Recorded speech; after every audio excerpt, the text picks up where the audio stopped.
This is why we rise up from the streets, we never gave up. There's no turning back now.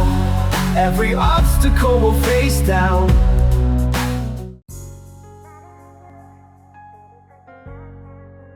Okay guys, I have something to share today about never giving up, but also never losing faith in whatever you're building. For the last 3 years, people have been trying to put me through what we call Praxis, and it's a very good program for entrepreneurs. For every time they've been trying to put me through this program, 2023, 2024, 2025, and even last year I didn't go through, but I kept on doing what I was doing. I kept on the mission of creating jobs for young people, the mission of creating sustainable social enterprises here in Uganda. So first of all, just to give you context, this is one of the best accelerator organizations or accelerator programs for Christian entrepreneurs, faith-driven entrepreneurs. And the fact that God's time is always the best. I was trying to go in the United States, but right now they are coming to us. They're actually coming to East Africa to launch the same program for entrepreneurs. For me, what that really means is that as you're building, do not lose faith when you evidence short-term failures, short-term disappointment. I kept on believing what I was believing, but right now as I'm speaking, guys, I'm going to meet the portfolio manager of Praxis International. Hopefully guys, I'll be part of the Praxis program.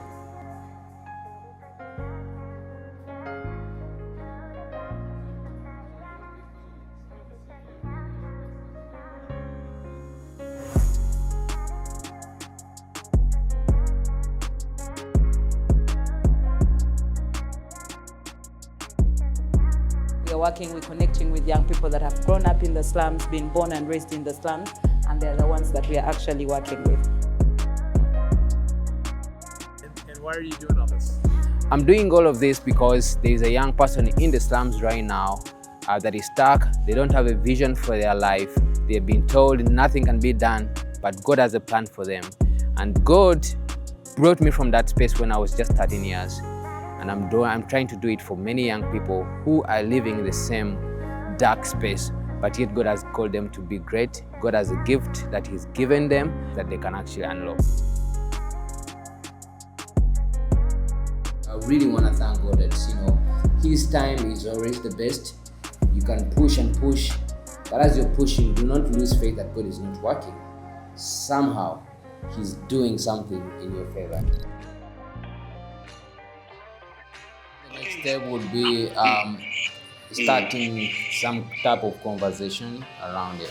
Yeah, let me talk and then decide where their heart is at. Yep. And then I think a mediator, and then if they don't want to do what I want to do, then I could just say, well, you guys structure the thing, you guys do the due diligence, that stuff, and then I love it. Yeah, thank you so much for this, and I'm praying about it actually, fasting for the next 2 weeks, and God is awesome. waiting to hear from you. Okay, I'll talk to you later, man. All right, God bless. Bye bye. Okay, love you, brother. Bye. Love you too. Bye.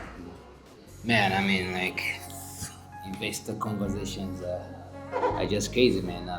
We are talking about equity. We are talking about how do we invest? How do you find the right partner? I think that's a very hard thing. I realize that many people talk about equity as a marriage.